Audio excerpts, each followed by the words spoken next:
As prosecutors promised, there was no focus on Russia in their opening statements today at Paul Manafort's trial, but the specter of Manafort's deep connections to Russia and to Kremlin-linked oligarchs hovered over today's proceedings. Manafort was heavily in debt and owed millions of dollars to pro-Russian interests when he landed on the Trump campaign. Once he became chairman of the campaign, Manafort offered private briefings, as Joyce just said, to one of those creditors, a Putin-friendly oligarch. Mueller's prosecutors in court filings have also described Manafort's Ukrainian business partner as having active ties to Russian intelligence services. In fact, a memo written by Rod Rosenstein last summer and made public through court filings laid out Mueller's authority to investigate whether Paul Manafort specifically committed a crime or crimes by colluding with Russian government officials. We also know Mueller's team has questions for the president on this very subject. Mueller wants to ask the president, what knowledge did you have of any outreach by your campaign, including by Paul Manafort, to Russia about potential assistance to the campaign? Last week began with the president's lawyers saying they were willing to let the president answer questions on possible collusion, but not on the issue of obstruction of justice. But now, with the president's ex-lawyer, Michael Cohen, reportedly alleging the president knew about the Trump Tower meeting in advance, Democrats say the president may be on the hook for both. There is credible evidence that the president of the United States has committed obstruction of justice and possibly a conspiracy to undermine our elections. And the latest messaging from the president and his team of lawyers: there was no collusion, and even if there was, collusion isn't a crime. But in case anyone is wondering, they are now unwilling to answer questions on that topic either. You said maybe you would let him answer a few limited questions on collusion, but not. I don't want to give them the false impression that, given some of the revelations of the last 3 or 4 weeks, we've been driven further away from the idea of answering any questions from them. We don't think they have a legitimate investigation. Joining us now is Chuck Rosenberg, former U.S. attorney and senior FBI official, and Jeremy Bash, former chief of staff at the CIA and the Department of Defense during the Obama administration. Thank you both for being here tonight. So you have both banned the word collusion from any broadcast on which we all appear together. Talk about how the real sort of pot at the end of the rainbow for an investigation is a conspiracy. Chuck, you first. Yeah, sure. I guess collusion just irks me, Nicole, because it's not... And you're not easily irked. I don't tend to irk easily. But this is sort of a made-up thing. Collusion means agreeing with somebody else to do something.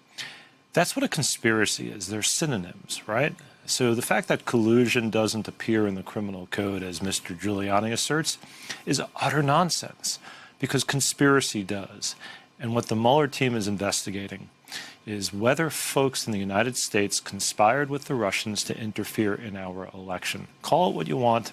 When they finally charge it, it's going to be charged as conspiracy.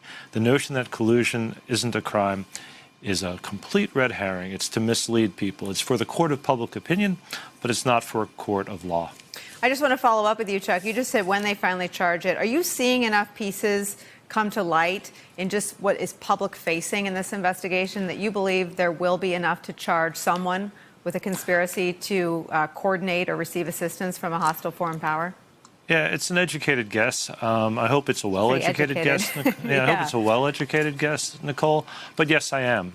There are bits and pieces in the public record that suggest that it wasn't just Russians. The timing of the president's statements in Doral, Florida, urging the Russians to go find the missing emails or hack into the DNC computers, all of that is tied to Russian activity that Mr. Mueller recently charged when he brought a case against the Russian intelligence officers.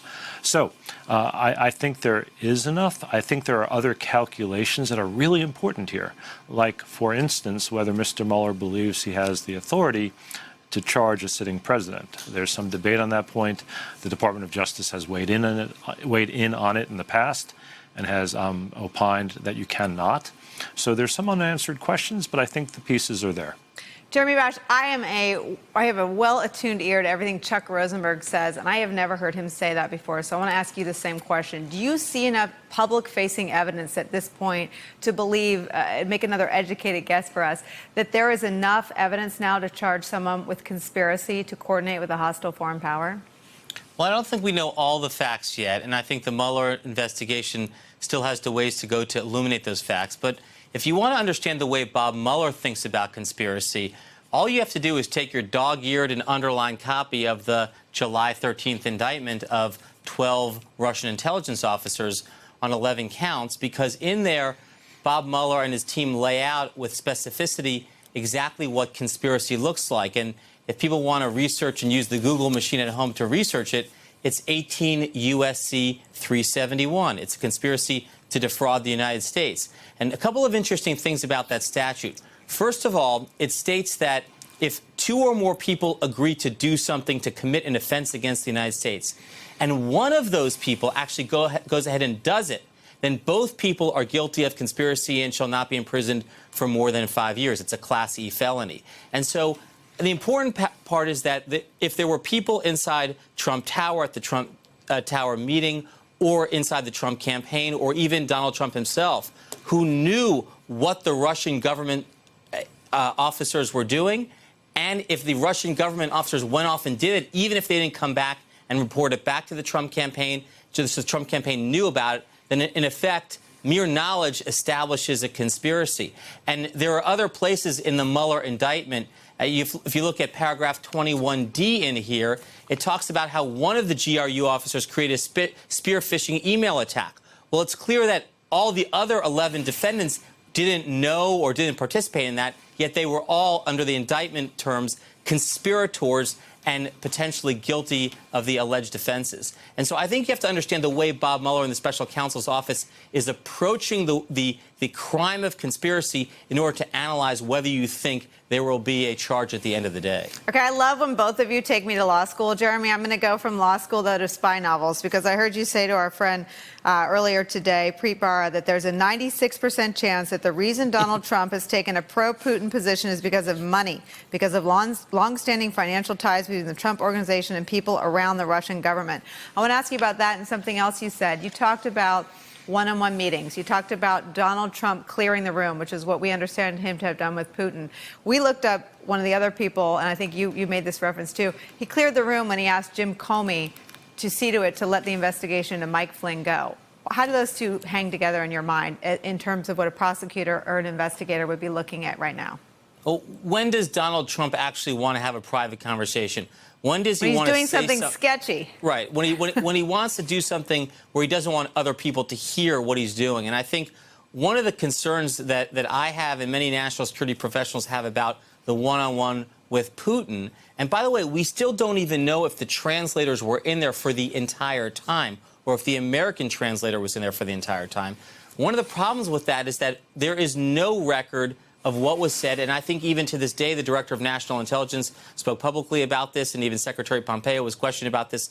They have not received a full debrief of what was discussed then, and it does harken back, in my mind, to the other time when Donald Trump cleared the Oval Office so he could put the arm on Jim Comey to ask him to intervene in the Flynn case and drop charges, which is clearly something that Bob Mueller is looking at in terms of obstruction of justice. Chuck, I want your thoughts on that, but also if I give you a two-part question here, and if you could sort of weigh in on the news tonight that Bob Mueller has sent more cases to the Southern District of New York. But first, on Jeremy's point about closed-door meetings and Donald Trump's appetite for them.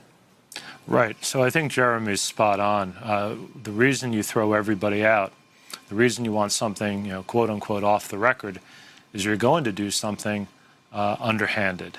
And it seems like a number of these conversations are underhanded.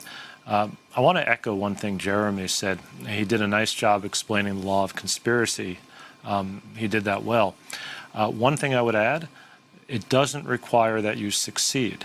Right? You and I could agree to rob a bank, Nicole. We could get Jeremy to be a part of this. He goes out and buys a getaway car, and then we get stopped on the way to the bank. We're still guilty, all three of us, of conspiring to rob that bank. And so when I said earlier that I think there is enough public information in the record to see a conspiracy, I don't necessarily mean that they succeeded or that everybody knew every part of the conspiracy. Again, that's not required. What's required is that folks agreed to do something that the law forbids and that somebody took a step in that direction. So to me, it seems to be coming together. And on the question of Robert Mueller tonight, referring more cases to the Southern District, these were more lobbyists doing pro-Russian business in the Ukraine and other places. Right. So it's sensible. It's not at the core of his mandate. It's not at the core of the directive to him that he look at Russian interference in the election. But again, you have a binary choice when you're a prosecutor or an investigator and you come across criminal behavior. I faced this myself in my time as a prosecutor. You either do something with it or you do nothing with it. And it's very hard for a prosecutor to do nothing when they come across evidence of a crime. So it makes perfect sense to me that these other folks are going to get farmed out to U.S. attorneys' offices around the country and face the consequence of their actions. All right, Chuck Rosenberg, former U.S. Attorney and senior FBI official, Jeremy Bash, former Chief of Staff at the CIA and the Department of Defense, taking me on a bank robbery, taking me to law school. I'm grateful to you both. Thanks for being here. Coming up, President Trump's new best friend is reportedly still working on missiles that could reach all the way to the U.S. More about that with one of my best friends, Steve Schmidt. That's after the break. Hey there, I'm Chris Hayes from MSNBC. Thanks for watching MSNBC on YouTube. If you want to keep up to date with the videos we're putting out, you can click subscribe just below me or click over on this list to see lots of other great videos.